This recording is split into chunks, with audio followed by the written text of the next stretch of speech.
So in this lecture, we're going to talk about another system that our cells use in order to resynthesize ATP. And I'm going to relate it back to the sprint because it's easy to do. Um, the, when this person is performing this sprint, uh, I think it's easy to think, oh, their muscle cells are utilizing the phosphagen system, and that's the only thing that their muscle cells are utilizing. And then maybe once the phosphagen system runs out around 8 seconds or 80 meters, maybe the muscle cells then switch over to another system. But that's not how it works at all. These systems that make ATP, you're about to see another one, they all work together. And one will definitely dominate over the other, but you don't have circumstances where it's literally just one system operating and then the other one's waiting to turn on. That's not how it works. You're going to have many systems all working simultaneously, making ATP through different pathways. So what I'm going to try to do here is explain how that's happening during this sprint. So I think you know during the sprint, the first 8 seconds, the phosphagen system is certainly turning on and operating at a rapid rate. You know, ADP accumulates at the beginning, stimulates creatine kinase, which begins breaking down phosphocreatine and resynthesizing ATP. And that helps meet the ATP demand through the phosphagen system. But simultaneously, while that's occurring, there are other systems being activated as well. And that's happening right at the beginning of the sprint. Within a matter of a second, you're not just going to have the phosphagen system operating during this sprint. You're going to have other systems that are going to be activated as well. And the one that we're going to talk about now is what's called glycolysis. Glycolysis is the breakdown of sugar. In particular, it's the breakdown of glucose. Okay? Inside of your muscle cells, assuming that you're eating a mixed diet, there is a storage form of glucose. Again, we don't have the time to go through how all of this happens in terms of how it gets there, but let's just give a brief overview. I'm intentionally going to go through the next 5 slides quite quickly, and that's because this content isn't actually going to be on the exam. It's here because I think maybe some people might be interested in knowing about it. So you eat carbohydrates. You can eat monosaccharides, disaccharides, and polysaccharides. We won't go back through what all of those are, but we certainly can consume them in our diet. Those mono, di, and polysaccharides that we eat go in through our mouth, down our esophagus, into our stomach, and then enter into our small intestines. Our small intestines are depicted right here. You can imagine those carbohydrates moving through the small intestines. As they do, all the di and polysaccharides are broken down into monosaccharides by enzymes that are actually released by your pancreas into your small intestines. And what you'll eventually have is a whole bunch of monosaccharides floating around in your small intestines. And then what happens to them all is they get absorbed past the wall of your small intestines and move into your bloodstream. And as they move into your bloodstream, these blood vessels, they're called mesenteric veins, they all merge together. These mesenteric veins are what are carrying the monosaccharides. And the mesenteric veins all merge together to form the common hepatic portal vein, which is this large vein that takes all of these monosaccharides through the bloodstream to your liver. Okay, so essentially everything that you eat ends up in your small intestines, gets absorbed past the wall of your small intestines into your bloodstream, and then is taken to your liver. Your liver is the one that has to deal with essentially everything you put in your body. So what happens to all of these monosaccharides? They enter into your liver cells. This block right here, this box, that's a liver cell. It's called a hepatocyte. And what happens is all of the monosaccharides enter into your liver cells, and they're actually all turned into glucose. The galactose and fructose, those are monosaccharides, right, that are in food that we eat. They all enter into your liver cells, and they all get turned into glucose molecules. You can see the pathway right here. Glucose is the fuel of the human body. at least as far as sugars or carbohydrates go. And then what happens is the liver cells release the glucose back out into the bloodstream, the regular, blood supply that we all think about. This means that your blood sugar levels are elevated. After you eat carbohydrates, your blood sugar goes up. What that means is the amount of glucose in your bloodstream rises. And what that really is that happens after the liver cells release all of that glucose. Remember, they turned the galactose and fructose into glucose too. They release all that glucose into the bloodstream. That's when we say that blood sugar has risen. And that rise in blood sugar will trigger the pancreas, what's called the endocrine portion of the pancreas, what are called beta cells. It'll trigger the pancreas to actually secrete insulin into the bloodstream. When your blood sugar rises, that actually, it's amazing. I have entire courses where I spend like a week, 2 weeks talking about this. The rise in blood sugar actually causes these little beta cells in the pancreas to generate these electrical impulses, these action potentials, and that then causes them to actually secrete insulin. You can see it here as a hormone, right? It causes these beta cells to actually secrete insulin into the bloodstream. Okay, so after you eat carbohydrates, not only is your blood sugar levels elevated, but your insulin levels are elevated too. What's the purpose of that? Well, as insulin and glucose circulate around your bloodstream, this is what's going to occur. This is a muscle cell, a muscle fiber. On the plasma membrane of a muscle fiber, there are insulin receptors. And what happens is insulin in the blood will bind to the receptors on these muscle cells, and that tells the muscle cells to uptake glucose from the bloodstream. This is the last step in terms of getting glucose actually into your muscle cells so that it can be used ultimately. Well, first it's going to be stored as glycogen, but then used through glycolysis. You need to eat carbohydrates, you need your blood sugar levels to rise, you need your pancreas to secrete insulin, all the glucose and insulin will be in your bloodstream, and then this insulin, this hormone insulin, will tell the cells of your body, particularly muscle cells and fat cells, to actually uptake glucose from the bloodstream. And then what will happen to that glucose once it enters into your muscle cell? This is the glucose right here, by the way. An enzyme will come over to it called hexokinase. Anytime you see the word kinase, it means something's about to get phosphorylated. A phosphate group is about to be added. And when glucose comes into the muscle cell, hexokinase will come over to glucose and it will phosphorylate it. How? A molecule of ATP is actually expended here. A molecule of ATP is hydrolyzed to ADP. It's broken down. And that third phosphate is actually given to glucose to make what's called glucose 6-phosphate. You can actually see the phosphate right here attached now to glucose. And what that does is it actually traps the glucose molecule in the muscle cell and it can never leave again. Now, assuming this is after a meal and insulin levels are elevated, meaning insulin's binding to the muscle cell, what the muscle cell will do is it'll take that glucose 6-phosphate, well, let's do this right here, glucose 6-phosphate, it'll take it and using this enzyme called glycogen synthase, it'll actually add the glucose molecule to glycogen.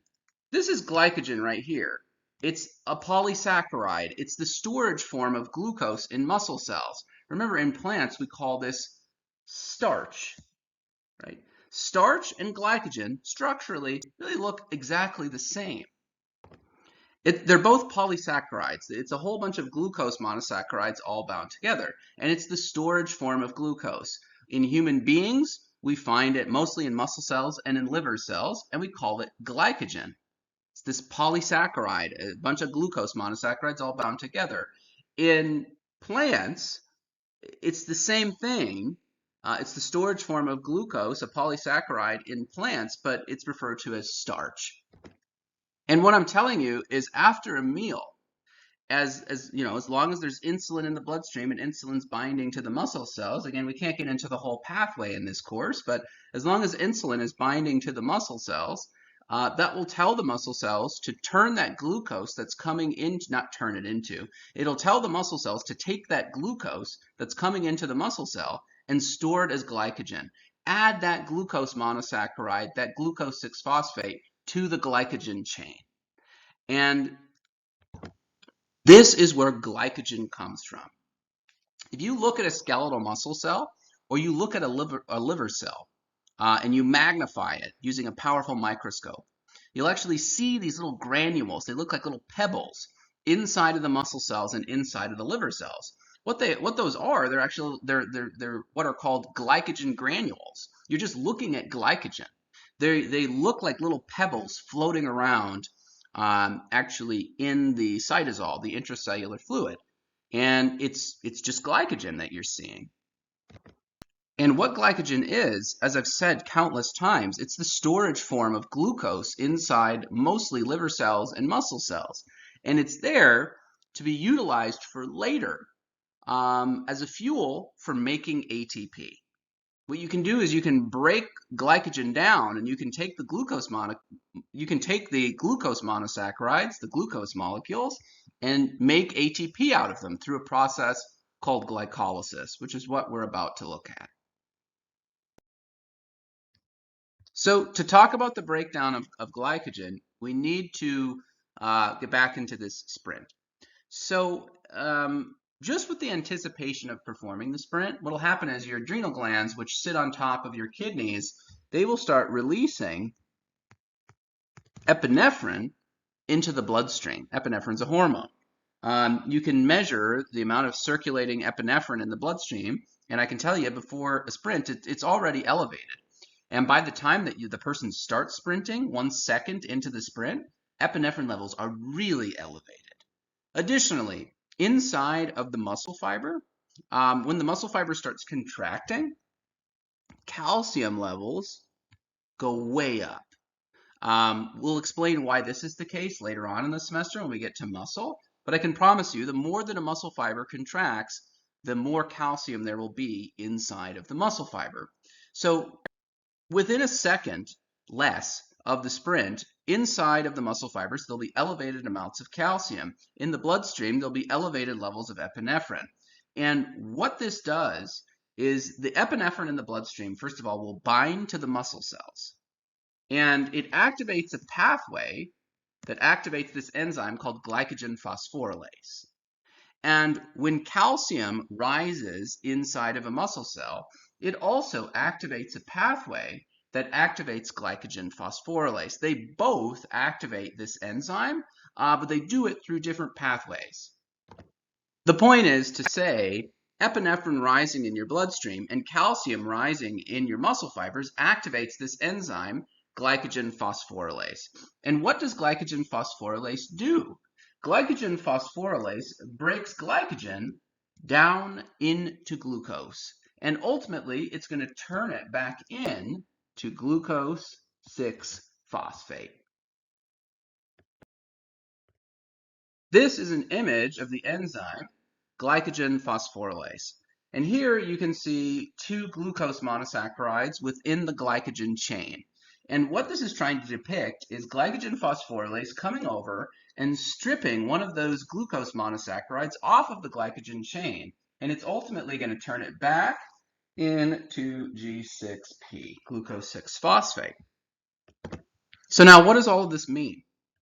So here we are seeing the pathway of glycolysis again. Let's establish where we're at.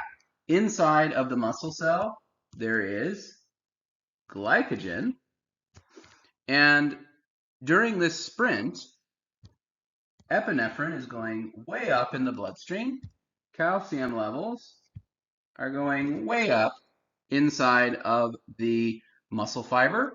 And both of those are causing glycogen, through the activation of glycogen phosphorylase, to be broken back down into glucose 6-phosphate, which is the fuel that the muscle cells use for glycolysis. So now we have to talk about glycolysis. What are the steps of glycolysis? let's get this clear and make sure that this is clear. These individual steps, like on an exam, you're not going to, this isn't biochemistry. So I'm not going to ask you about how one intermediate becomes the next intermediate. I'm not going to ask you about what a particular enzyme does. I might ask you about one particular enzyme called phosphofructokinase because it's the rate limiting enzyme of glycolysis, but you don't need to memorize this entire pathway. You need to take away what the big picture is, and I'll kind of summarize at the end exactly what that is. But I do think that you actually have to see the pathway to make sense of what it does, how this pathway ultimately makes ATP. Okay, so here's glucose 6-phosphate. In the first reaction, we have what's called an isomerase enzyme. The isomerase enzymes, for those of you that have had chemistry, they don't really do much besides scramble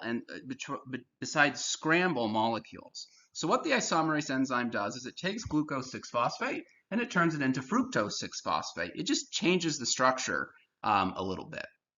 Now this next enzyme, incredibly important, phosphofructokinase. I'll tell you why it's so important in a little bit. But what phosphofructokinase does is it takes fructose 6-phosphate and it turns it into fructose 1,6-bisphosphate. And the way that it does that is in the reaction, a molecule of ATP is broken down. And when ATP is broken down, it's hydrolyzed to ADP. One of, I shouldn't say one of, the inorganic phosphate, or we can just say the phosphate group from ATP is donated to fructose 6-phosphate to make fructose 1,6-bisphosphate. Now, what does that mean about fructose 1,6-bisphosphate? So check this out. Here's fructose 6-phosphate, and here's phosphofructokinase. In this reaction, phosphofructokinase is going to turn fructose 6-phosphate into fructose 1,6-bisphosphate. Look at fructose 6-phosphate to start. It has one phosphate group. By the time it's fructose 1,6-bisphosphate, it doesn't just have one phosphate group, it has two. Where does that phosphate group come from? The breakdown of ATP. One of the phosphates from ATP is donated to fructose 6-phosphate to allow for fructose 1,6-bisphosphate to have two of these phosphate groups. And you might ask, how does fructose 6-phosphate have one of these phosphate groups to start off with in the first place? And that happened in the first reaction way back when glucose was stored in our example of after the meal. Remember when glucose came in, hexokinase turned glucose into glucose 6-phosphate?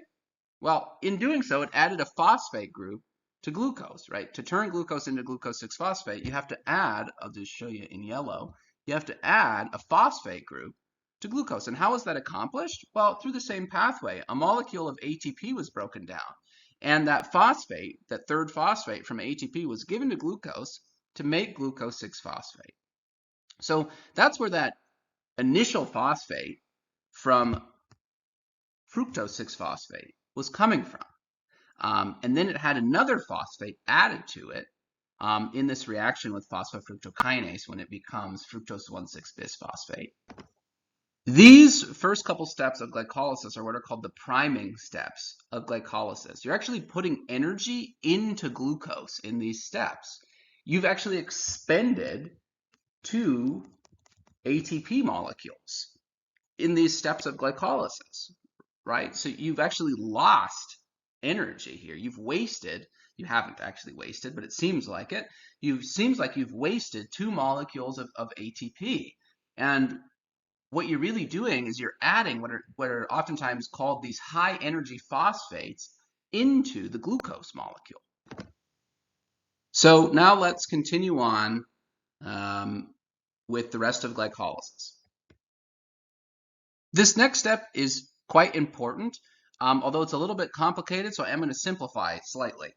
So fructose 1,6-bisphosphate is a 6-carbon molecule. And what you have is this enzyme called aldolase that comes along, and essentially what it does is it breaks fructose 1,6-bisphosphate down. It turns it from one 6-carbon molecule and splits it into two identical 3-carbon molecules called glyceraldehyde 3-phosphate. Let's look at that with the other diagram again. Yet again, here is fructose 1,6-bisphosphate. It's a 6-carbon molecule.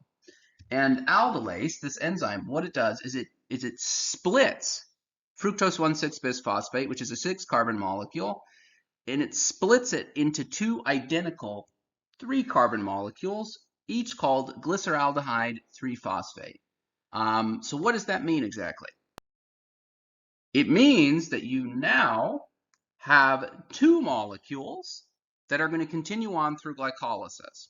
So everything that we talk about from now on is going to happen twice, right? Because each one of these glyceraldehyde 3-phosphates, which was made from fructose 1,6-bisphosphate, is going to keep going through glycolysis. So anything that we say happens in glycolysis, we have to multiply because it's happening 2 times.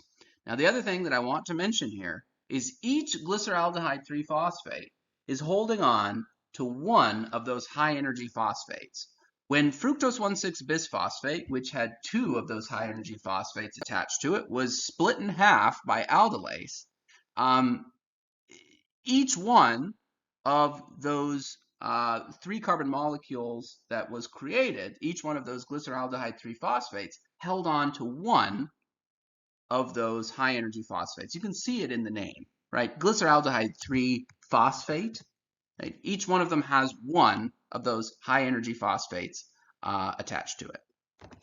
This next reaction is also very important for our interests. The next enzyme that's involved is what's called glyceraldehyde 3-phosphate dehydrogenase. And what it's going to do is it's going to turn glyceraldehyde 3-phosphate into 1,3-bisphosphoglycerate. And in order to do so, it's going to need this molecule called NAD. NAD is a coenzyme. Remember, coenzymes are cofactors. So you need NAD in order for glyceraldehyde 3-phosphate dehydrogenase to be able to operate. But NAD is not just a cofactor, it's a coenzyme. So NAD is actually going to participate in the reaction. And how does it participate? Well, in this reaction, this molecule called NAD is actually going to strip 2 hydrogens off of glyceraldehyde 3-phosphate. So when glyceraldehyde 3-phosphate is turned into 1,3-bisphosphoglycerate, it actually has 2 hydrogens removed from it by NAD. And NAD becomes NADH. The way that it carries the 2 hydrogens is a little bit wonky, and it's really not necessary to talk about it in a course like this. But I can promise you, NAD strips 2 hydrogens off of glyceraldehyde 3-phosphate. And what's within each one of those hydrogens? An electron. So what has NAD really done to glyceraldehyde 3-phosphate? It's oxidized it. In this reaction, this part of glycolysis, we call this a redox reaction, an oxidation reduction reaction. What happens here is glyceraldehyde 3-phosphate gets oxidized to 1,3-bisphosphoglycerate, and NAD gets reduced to NADH. This is going to become very important, certainly by the time that we get into the mitochondria, meaning these oxidation reactions involving NAD becoming NADH. Now, how many times is this going to happen? This is going to happen twice, right? Because there's 2 glyceraldehyde 3-phosphates, each of which is going to get oxidized to 1,3-bisphosphoglycerate. And that's going to involve NAD coming along and taking hydrogens from glyceraldehyde 3-phosphate. So how many NADHs do we actually get in this reaction with regard to glycolysis? We get 2. We get 2 NADH molecules because this happens twice. There's one other thing that's very important here, and that is in this reaction, an inorganic phosphate gets added to glyceraldehyde 3-phosphate as well. So if you actually look at 1,3-bisphosphoglycerate, and you compare it to glyceraldehyde 3-phosphate, which is what it was formed from, 1,3-bisphosphoglycerate will be missing 2 hydrogens that it gave away to NAD, and it will also have an additional phosphate group. And I can prove that to you with that, again, the diagram schematic that we've been looking at before.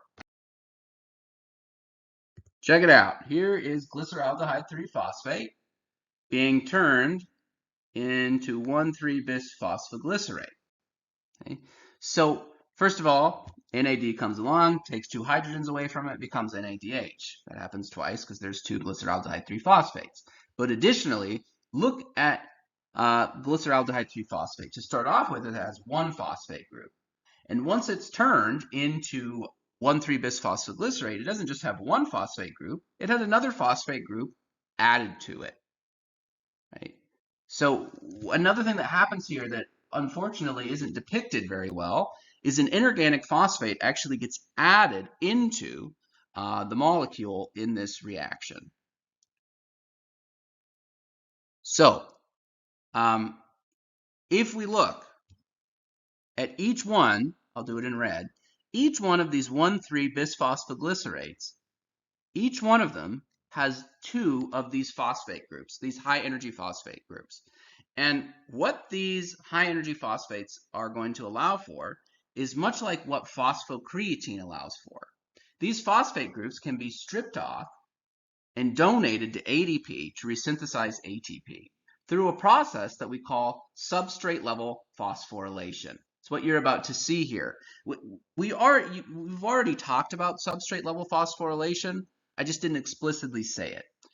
Anytime that there is a particular substrate, a reactant, which would either be phosphocreatine or in this case 1,3-bisphosphoglycerate, that has a high energy phosphate group that it donates to ADP to resynthesize ATP, which is what you're about to see here. We call it substrate level phosphorylation. So when phosphocreatine resynthesizes ATP by donating its phosphate to ADP, that is substrate level phosphorylation. And this right here is going to be substrate level phosphorylation. The next enzyme that we see is phosphoglycerate kinase. First of all, right off the bat, that tells you something is about to get phosphorylated because the name kinase is there. And what's going to get phosphorylated is ADP back to ATP. What happens in this reaction is a molecule of ADP comes along to 1,3-bisphosphoglycerate, and one of those 2 high energy phosphates is given to ADP to resynthesize ATP. And then that creates the molecule 3-phosphoglycerate. Right? So this happens twice. Right? This 1,3-bisphosphoglycerate over here is also going to lose one of its phosphate groups, its high energy phosphate groups, and those are going to be donated to ADP to resynthesize ATP. So how many molecules now, finally, of ATP have we created in glycolysis? We've created 2 molecules of ATP. But I would also ask you, is this a net gain of anything at this point? No, because we expended 2 molecules of ATP at the start. Right? When we turned glucose into glucose 6-phosphate, we expended a molecule of ATP. And when we turned fructose 6-phosphate into fructose 1,6-bisphosphate, we expended a molecule of ATP. Right? So we lost 2 ATP molecules in the first couple reactions of glycolysis. Now we've gained 2 molecules of ATP. So what's our actual net gain at this point? 0. Nothing. We haven't gained anything. We have gained 2 molecules of NADH, but in terms of ATP, we haven't actually gained anything. And let me say this one more time. The reaction that you just saw here, where 1,3-bisphosphoglycerate gave one of its phosphates away to ADP to resynthesize ATP, that is called substrate level phosphorylation. That's how we make ATP in glycolysis, just like we make ATP in the phosphagen system. You just hear the term a lot more when glycolysis is discussed as opposed to the phosphagen system. All right, so let's keep going. First of all, here is 1,3-bisphosphoglycerate being turned into 3-phosphoglycerate, and look at that. A molecule of ADP comes along and is phosphorylated back to ATP, and it did that by taking one of the phosphate groups from 1,3-bisphosphoglycerate. So if you look at 3-phosphoglycerate, it now only has one phosphate group remaining, and this was what's called substrate level phosphorylation, resynthesizing ATP directly from a substrate, and that substrate being 1,3-bisphosphoglycerate. All right, so these next two reactions I'm really going to rip through. Each one of these 3 phosphoglycerates is left with one of those high energy phosphates. And what will happen is 3-phosphoglycerate will be turned into 2-phosphoglycerate by a mutase enzyme, which is a lot like an isomerase enzyme. Molecule just gets scrambled a little bit. And then enolase, this enzyme comes along, and through a condensation reaction, 2-phosphoglycerate is turned into phosphoenol pyruvate. You can see water gets extracted here. If water is removed in the reaction, it's always condensation. If water is put into the reaction, it's hydrolysis. So what's really important is this phosphoenol pyruvate is one of the last intermediates of glycolysis. And each one of these still has one of these high energy phosphate groups attached to it. And you can imagine what we want to do with those phosphate groups. The last enzyme of glycolysis is pyruvate kinase. That tells us that something is about to get phosphorylated. And what's going to get phosphorylated is ADP. So in the last reaction of glycolysis, phosphoenol pyruvate is turned into pyruvate. And what happens is a molecule of ADP comes along and takes that remaining phosphate group from phosphoenol pyruvate. And each one of these ADPs becomes ATP.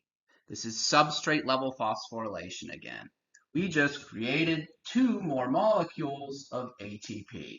So now, through glycolysis, we've created 4 molecules of ATP. But what's our net gain of ATP from glycolysis?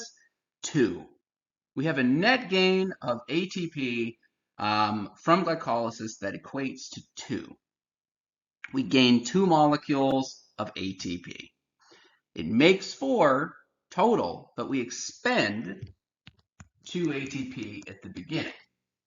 So again, we made 2 ATP.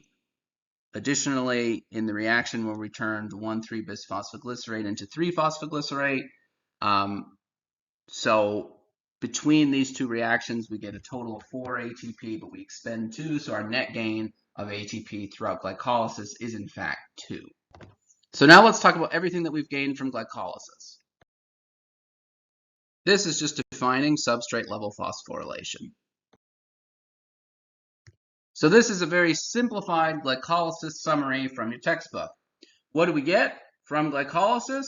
We get 2 molecules of NADH through those 2 oxidation reactions, both of the same molecule.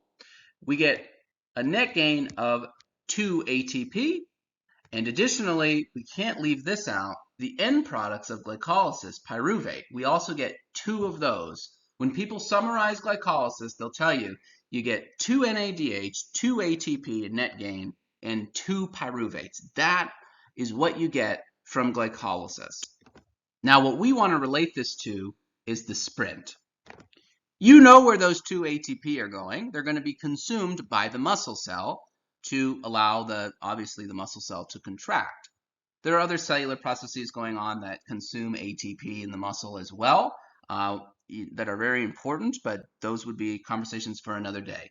We can just assume that the ATP is going to be consumed by the muscle cell to do its mechanical work. But what's going to happen to the pyruvate and the NADH in this sprinting circumstance, and why? So with regard to the sprint, you have to realize that once the sprint has started, it's not just the phosphagen system that's going to be operating at a rapid rate. It's also going to be glycolysis. So why does the phosphagen system operate at a rapid rate during the sprint? Well, you know that when the sprint starts, ADP accumulates, that activates creatine kinase, which gets the phosphagen system going, resynthesizing ATP at a rapid rate. But additionally, what's also happening at the beginning of that race? Epinephrine is going way up in the bloodstream. Calcium is rising significantly in the muscle fibers, and both of those things are causing glycogen to be broken back down into glucose by activating the enzyme glycogen phosphorylase. So inside of the muscle fiber, lots of glucose is becoming available to run through glycolysis. Additionally, that ADP, that was allosterically activating creatine kinase, that ADP also allosterically activates what's called phosphofructokinase, this enzyme that you've seen in glycolysis. This is the rate-limiting enzyme of glycolysis. Depending upon how activated phosphofructokinase is, that will determine the rate at which glycolysis runs. So the muscle cells heavily regulate phosphofructokinase. They allosterically inhibit it, and they can allosterically activate it. And what I'm telling you is that ADP allosterically activates phosphofructokinase. So the more allosteric activation you get of phosphofructokinase, the greater the rate of glycolysis that you'll have.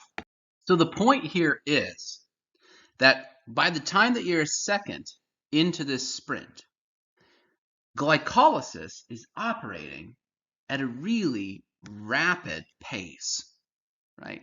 The muscle cells are breaking lots of glycogen back down into glucose 6-phosphate and running it through glycolysis at an incredibly rapid pace because phosphofructokinase, the rate-limiting enzyme of glycolysis, the most important enzyme, the enzyme that determines the rate, that's what that implies, of a metabolic pathway, is being allosterically activated.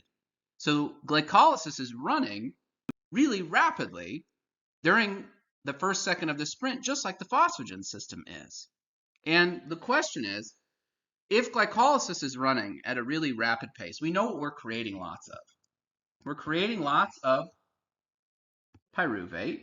We're creating lots of NADH, and we're actually creating lots of ATP as well. Yeah, we're only making 2 ATP each round, but again, this is running really rapidly, which is part of the reason why it's so good at making ATP. What is going to happen to these molecules, specifically during a sprinting circumstance, when the ATP demands of the cell are, incredibly high? Again, we know what's going to happen to ATP. It's going to be consumed by the muscle cell.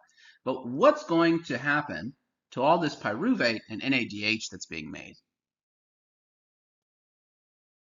So I can and I will tell you what happens to pyruvate and NADH, but exactly why this happens will not make complete sense until we get into the next lecture. That's just the way that discussing metabolism goes when you get to this point. You kind of have to discuss and talk through concepts that don't actually make complete sense until you get to other concepts. And that's exactly what's going to happen here. So it should be a little confusing. There should be some holes in the concept, but they should also, it all should come together later on.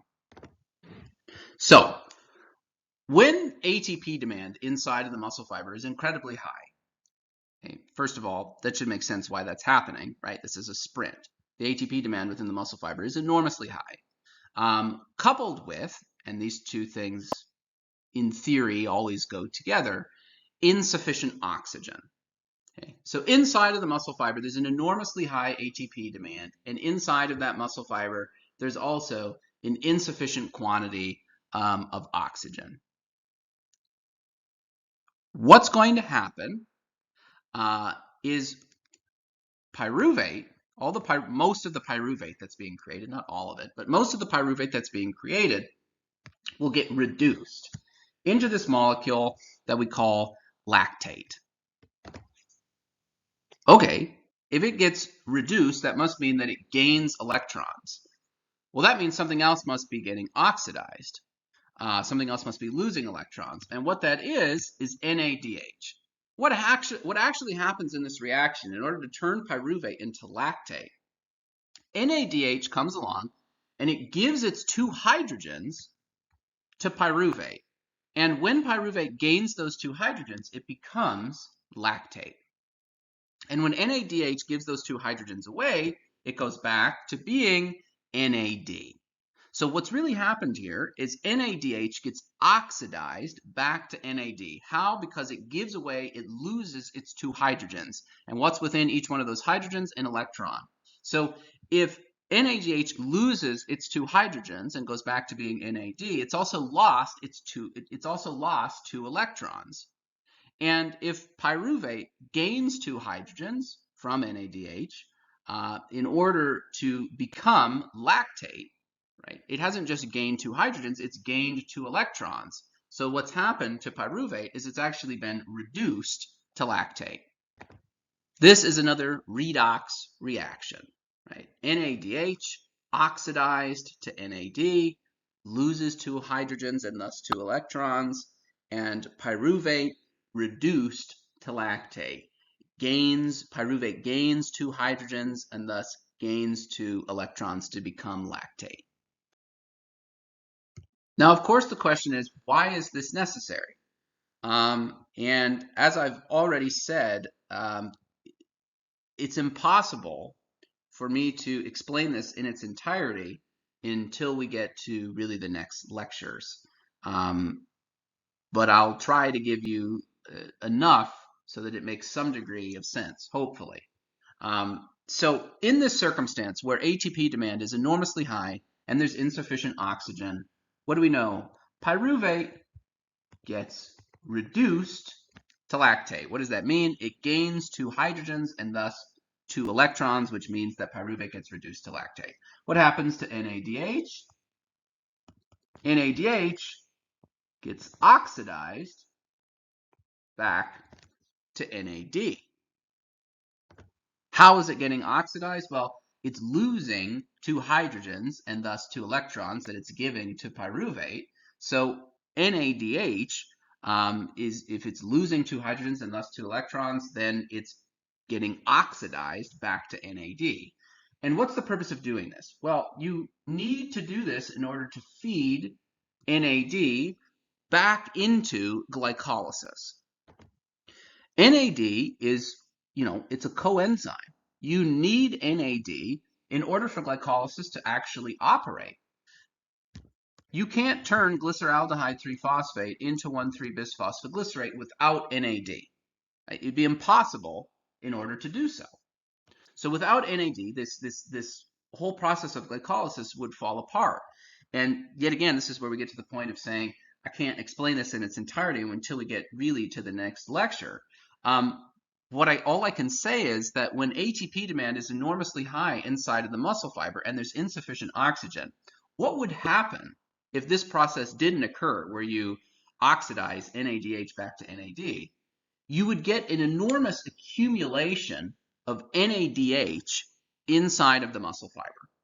Okay? All of the NAD in the muscle fiber would become NADH. And if all the NAD becomes NADH, then you have no NAD to continue contributing to glycolysis, and glycolysis would come to a screeching halt. So the purpose of this whole process, we think, is so that NADH can be turned back into NAD and be fed then back into glycolysis. So the whole purpose of the muscle cell generating lactate,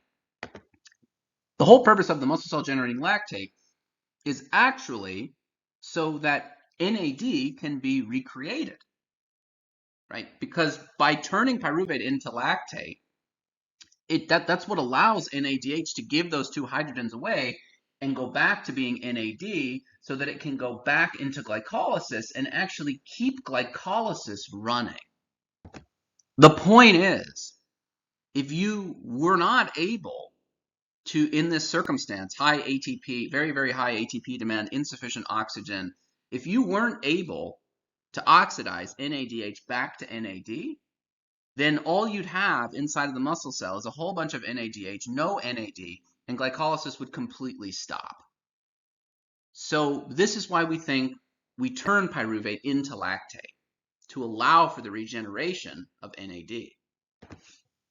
This process has been historically referred to as anaerobic glycolysis.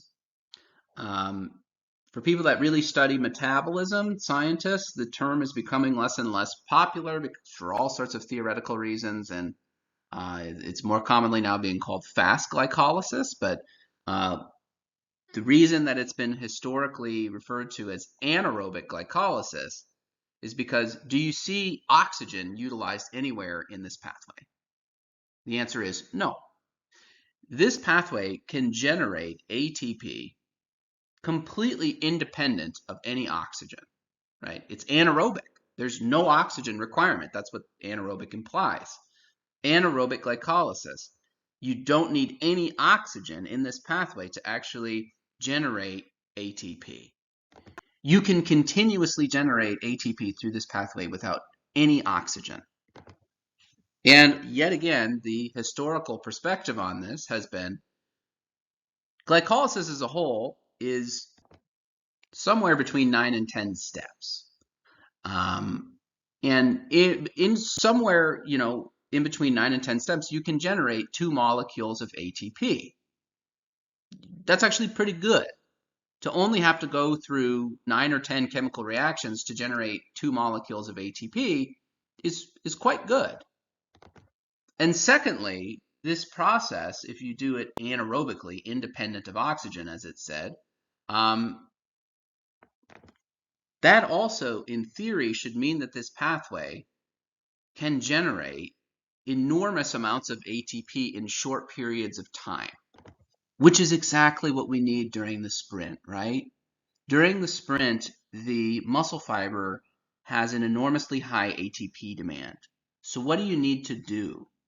If the muscle fiber has a very, very high ATP demand, then you need systems that can regenerate ATP very, very quickly. And this, plus the phosphagen system, are always going to be the 2 best options.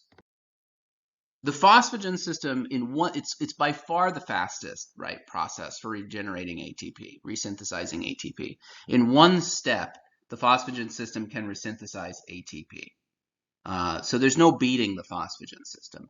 But this is the second best option, we think, for muscle cells and other cells of the body. Don't just relate this to muscle cells, right? If a cell has an enormously high ATP demand for whatever reason, this is a great pathway, right? It's in only 10 steps, you can generate some ATP, and it can also be run independent of oxygen. Those are big things. That would imply that this system called anaerobic or fast glycolysis can generate a lot of ATP over a short period of time. And in our example of the sprint, that's exactly what needs to be accomplished. Now, the whole oxygen component to this is very important in theory. And as I've said, I realize that we're not actually getting to the concept of it, and you just can't until you actually get to the next, to the next lectures. So you're only getting bits and pieces of this, but I hope it makes some degree of sense. This is a simplified schematic of what we just went through from your textbook.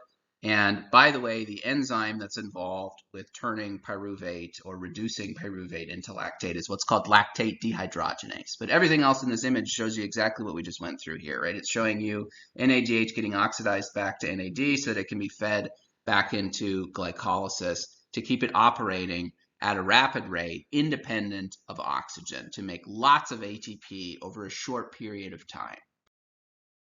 I will finish with this. So throughout the course of this sprint, right, what are the systems that are going to be used? Throughout the course of the sprint, within the muscle fibers of this person that's performing the sprint, their muscle fibers are going to be using a combination of the phosphagen system and anaerobic or fast glycolysis. Those are going to be the 2 systems that can generate enormous amounts of ATP in short periods of time, which is exactly what the muscle fiber needs. The muscle fiber is always looking, and this is true for every cell in the body, it's always looking to meet its ATP demands. Whatever the ATP demand is of the cell, that's what a muscle fiber is, it's a cell. whatever the ATP demand is, it needs to meet that demand. That's what all these metabolic pathways are designed to do. They operate at different rates to assist in meeting different ATP demands in different circumstances. And the two best options are the phosphagen system and anaerobic glycolysis if the ATP demand is enormously high. Hopefully that makes some degree of sense why that would be the case. Hopefully you can see how both of those systems are activated and how both of those systems run and how both of those systems generate ATP. Now you might have a question of why at 80 meters or 8 seconds does fatigue still set in? And the answer is still the same. The phosphagen system at that point in time would be depleted. There would be no more phosphocreatine. And the phosphagen system would be depleted, and all you'd be left with is faster anaerobic glycolysis, which is a phenomenal system for generating lots of ATP over a short period of time. But some of this gets beyond the scope of this course, but during a sprint, you would activate certain muscle fibers. They're called fast twitch fibers, very, very fast twitch fibers. There's different categories of fast twitch fibers. And you'd activate the fastest of the fast twitch fibers in order to really be able to do this sprint. And people that study the, kind of physiology of exercise, what we know about these fibers is they have enormously high ATP demands. And what we think is probably true is that without the phosphagen system, anaerobic glycolysis can't actually meet the ATP demands of those fibers by itself. So once those especially the fastest twitch fibers, they lose this phosphagen system, like they deplete the phosphagen system, and all they have running at that point is anaerobic or fast glycolysis. What happens here is exactly what we talked about. The ATP demand of the fiber, the demand of ATP would be higher than the supply once this phosphagen system runs out in these fibers. And by consequence, what that means is exactly what you saw last time. The demand of ATP is higher than the supply, so the molecules from the hydrolysis or breakdown of ATP accumulate and it causes the fibers to fatigue. And that's where we think this fatigue comes from. Big picture, these systems do not operate, in any sort of mutually exclusive manner, right? These systems throughout the course of the sprint inside of the muscle fiber, they're working together to meet ATP demand. It's not that one system is on and then at 80 meters, the phosphagen system runs out and then glycolysis kicks on. I mean, that's silly. Both of these systems are operating together to try to meet this ATP demand. And then probably, again, especially in our fastest twitch fibers, once we actually get to the point of the phosphagen system being depleted, the demand of ATP from the fiber is just too much for anaerobic glycolysis within the fiber to meet that demand on its own, and then that probably is what causes the fiber to fatigue when the demand of ATP is not being met anymore. In the next lecture, we'll begin the process of discussing how oxygen, which is actually the most common way that this happens, how oxygen can be used by muscle fibers and all other cells of the body to make ATP. And I'll also relate it to exercise again, because that's the easiest thing for me to do. And we would talk about in what circumstances this pathway, which is going to be commonly referred to as aerobic, meaning with oxygen, or slow glycolysis, would actually operate. When would it become, in what circumstances would it really be the sort of dominant system? How is oxygen actually used to make ATP, and when would it be utilized in what circumstances in our cells? So that's what's coming.